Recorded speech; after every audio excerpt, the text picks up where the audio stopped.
너희 마음에 무슨 생각을 하느냐 하는 제목으로 말씀을 전하겠습니다.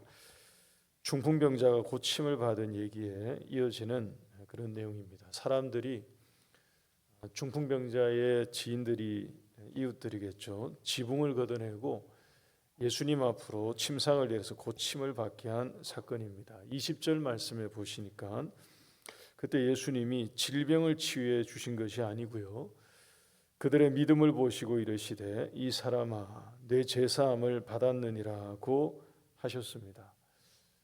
여러분, 이것은 거기에 모인 사람들에게 상당히 의외의 말씀이었을 것입니다. 사람들은 기대했을 것입니다. 예수님이 병을 고쳐줄 거라고 기대하고 생각을 했을 것입니다. 근데 예수님께서 병을 고쳐주신 것이 아니고요, 죄사함을 선언하신 것입니다.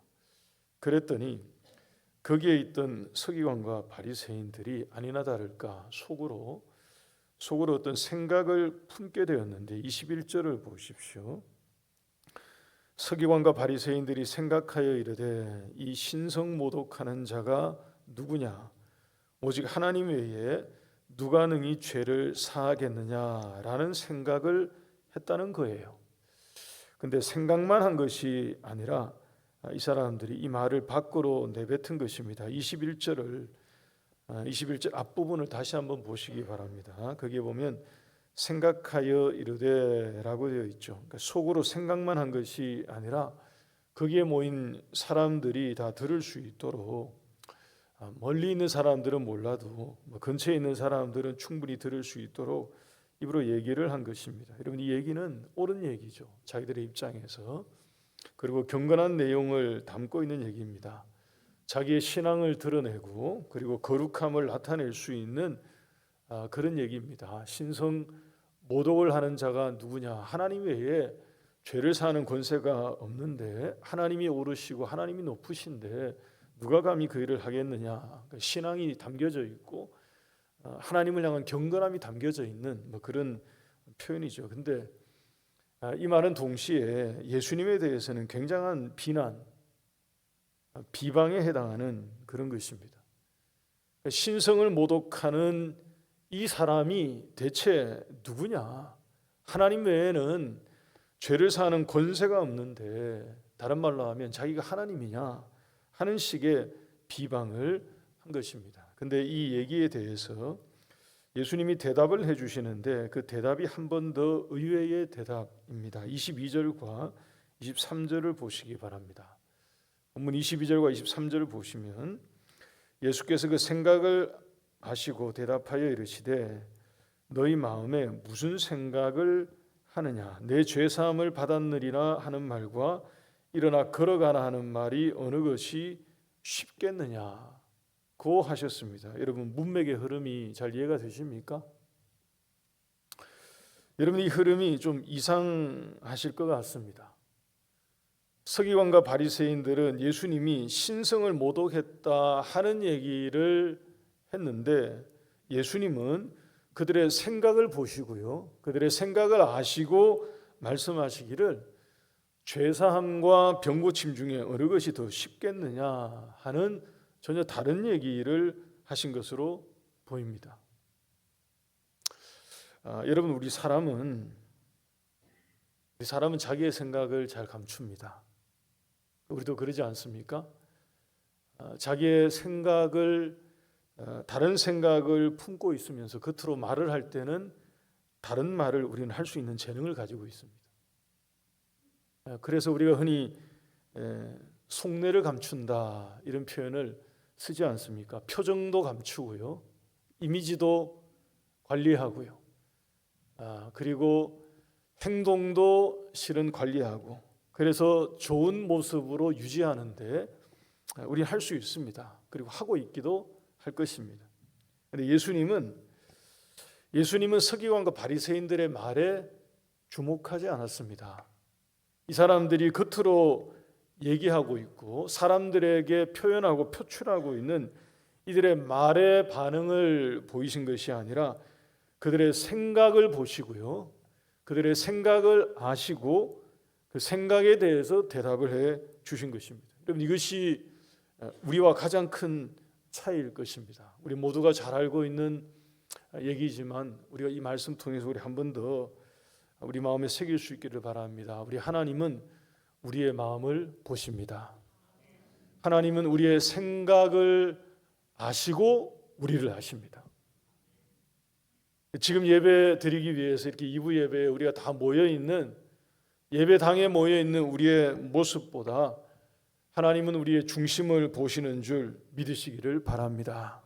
지금 이 시간에 어떤 마음을 품고 있고 어떤 생각을 가지고 하나님 앞으로 나오고 예수님 앞으로 나왔는지, 우리의 신앙과 우리의 마음과 우리의 생각과 우리의 동기와 우리의 심령 깊은 곳에 있는 그것을 돌아보면서 하나님을 신앙하며 살아가고 있는지 우리가 돌아보면서 주님 앞에서는 우리가 될 수 있기를 바랍니다. 서기관과 바리새인들의 이 21절의 이 말, 21절 보시면 여기에서 했던 이들의 이 말은 말씀드린 것처럼 분명히 하나님을 높이는 표현이었어요. 그리고 자기의 의로움을 실은 여기에 담고 있는 거고요. 사람들과 예수님에게 들리도록 그래서 의도적으로 한 말이었습니다.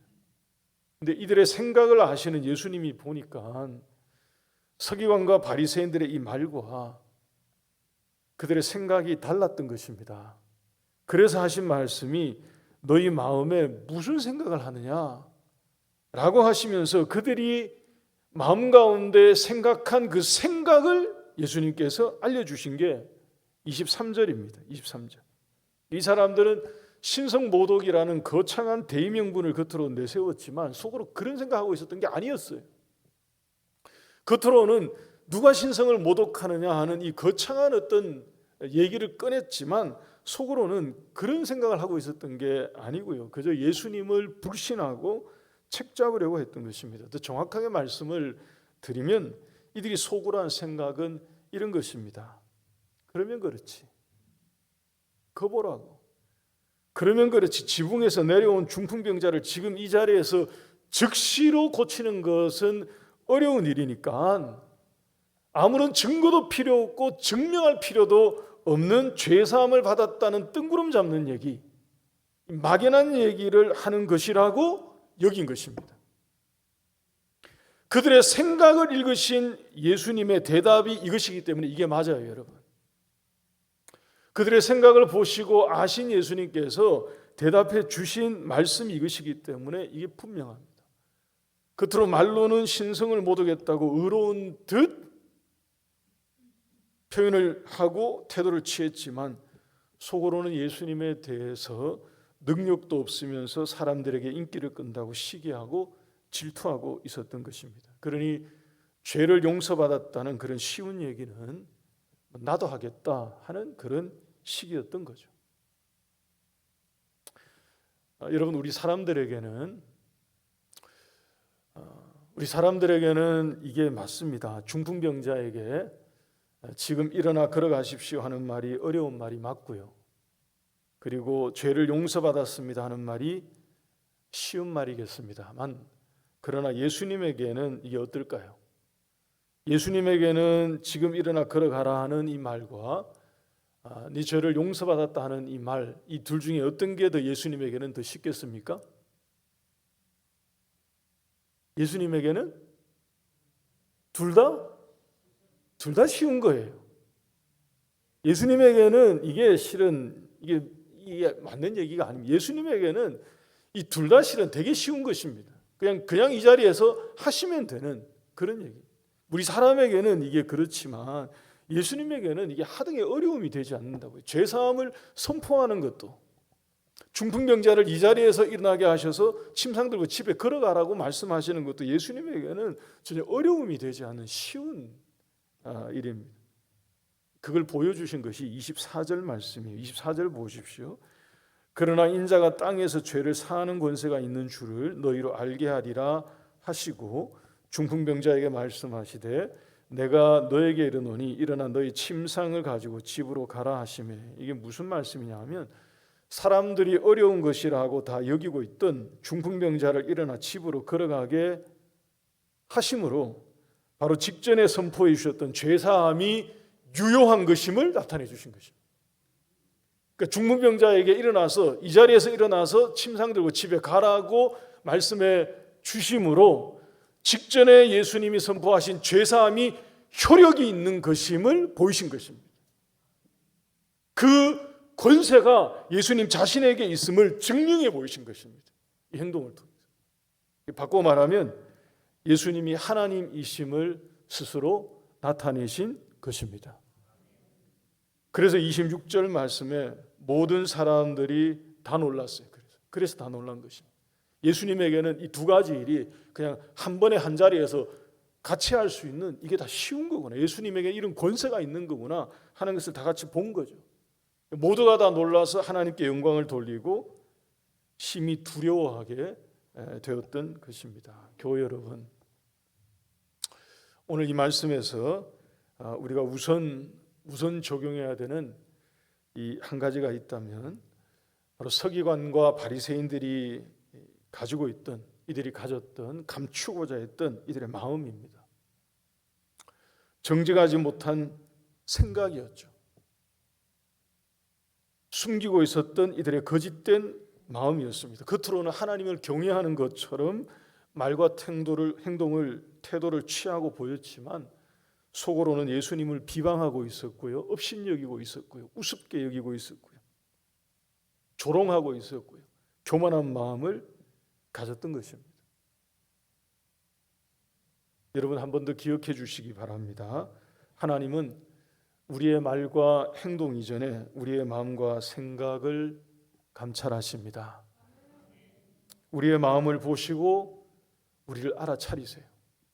위선된 마음 또는 교만한 마음, 겉과 속이 다른 정직하지 못한 생각, 여러분, 이런 것이 혹여 우리 가운데에 있다면 우리의 마음의 생각을 보시는 우리 하나님 앞에 정결한 마음으로 나아가는 저와 여러분들이 다 될 수 있기를 바랍니다.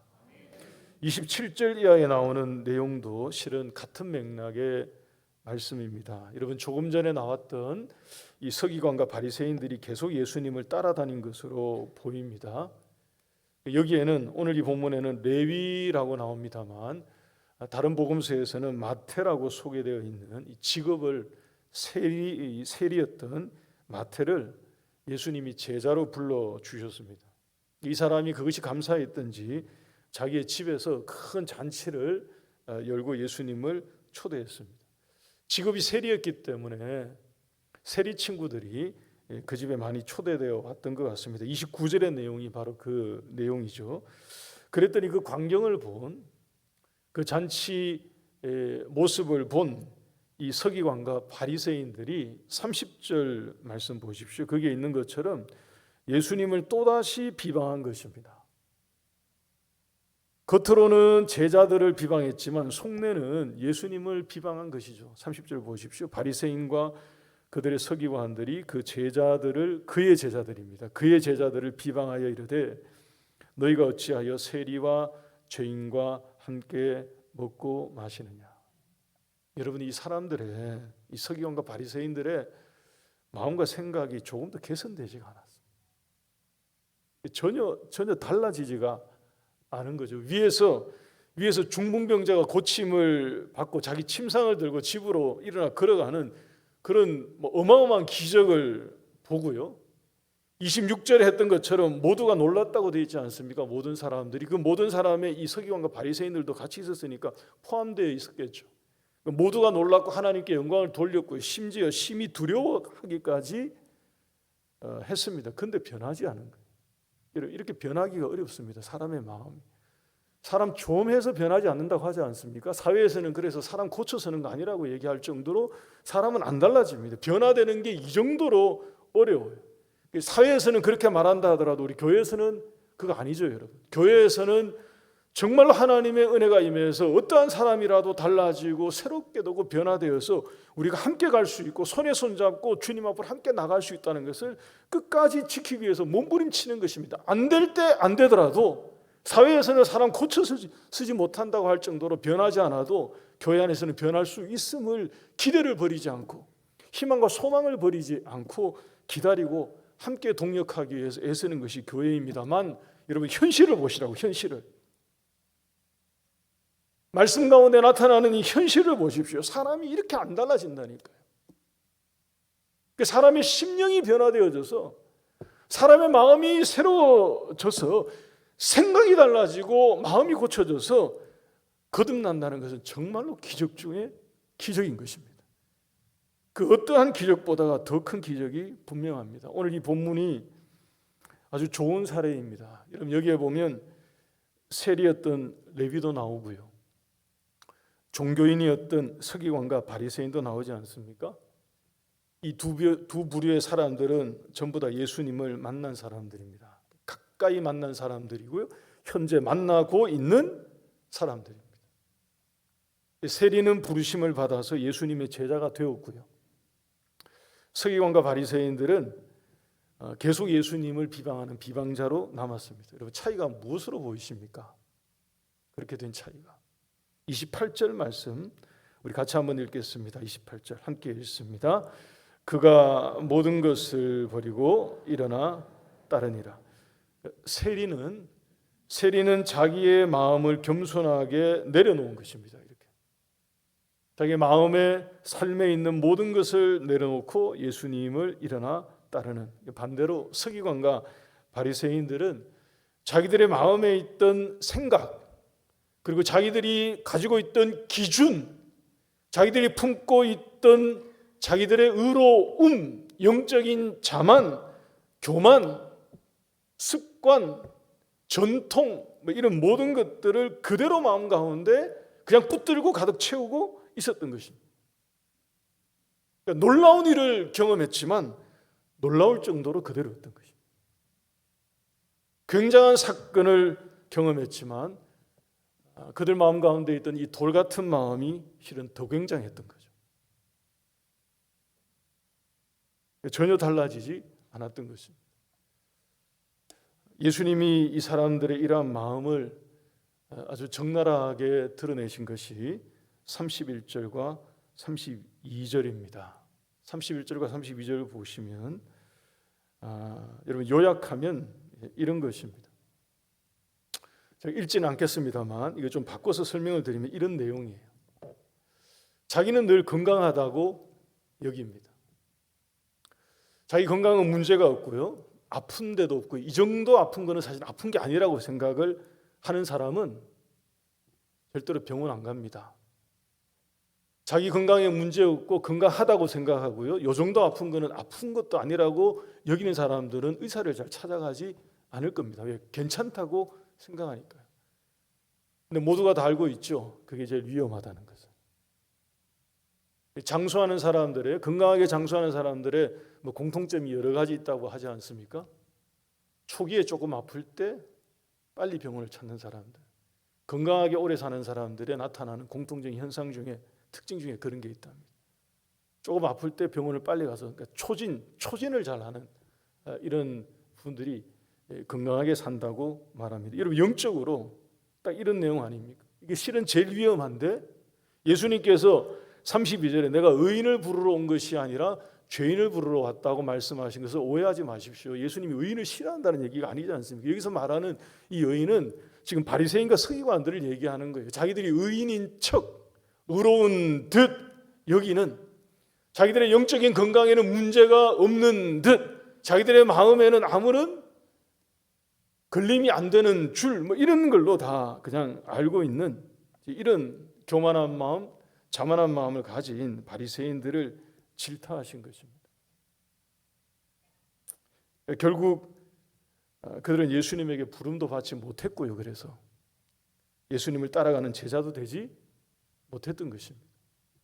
세리가 부름을 받았죠. 세리가 부름을 받았고 예수님을 따르는 제자가 세리가 된 것입니다. 바리새인들은 자기들의 완고한 마음을 그걸 지키고 붙들고 유지하고 그러고 있다가 실은 소망을 놓치게 된 그런 것입니다. 여러분 심령이 가난한 자는 복이 있나니 천국이 그의 것이라고 했습니다. 믿으십니까? 시편 34편 18절 말씀에 다윗이 고백했습니다. 자기의 마음도 약해져 가지고 가나안 왕에게 의존하기 위해서 내려갔다가 올라오면서 고백한 게 시편 34편이거든요. 여호와는 마음이 상한 자를 가까이 하시고 충심으로 통회하는 자를 구원하신다고 고백했습니다. 하나님이 어떠한 마음을 보시고 찾으시는지를 고백해 준 거죠. 사랑하는 우리 하늘교회 성도 여러분, 죄인을 불러서 회개할 기회를 주시는 우리 예수님 앞으로 우리 겸비한 마음, 이런 바리새인과 같은 그런 마음이 아니고 세리와 같은 그런 심정이 되어서 주님 앞으로 더 겸손하게 나아가는 우리 모두가 될 수 있기를 주의 이름으로 축원합니다. 우리 같이 찬송하겠습니다.